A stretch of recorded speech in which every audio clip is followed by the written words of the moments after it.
درنو لیدونکو په سلامونو او نیکو هیلو مو هرکلی کوم. پژواک خوای د کابل هوایي ډګر ته د تیر نظام سرحدي پولیس بیرته راغوښتل شوي او خپلې دندې پر مخ وړي. بلخوا د پاکستان د استخباراتي ادارې مشر جنرال فیض حمید په اسلام آباد کې د افغانستان د ګاونډیو هیوادونو د استخباراتي مشرانو سره لیدلي دي.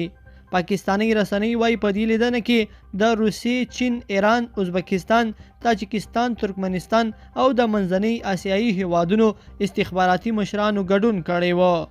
بلخوا د کندوز هوایي ډګر ته الوتنې بیرته پیل شوې.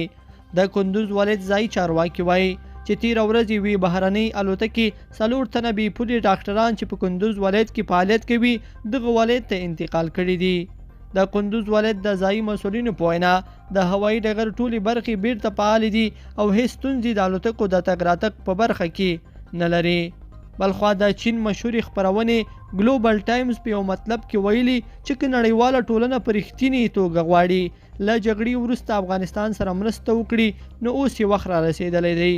خپرونه وایي د سیمې او نړۍ د ټولو هیوادونو دنده دا ده چې د جنگ وروسته اوسني افغانستان سره مرسته وکړي او دغه هیواد بشپړ ثبات او سوکالۍ ته ورسوي.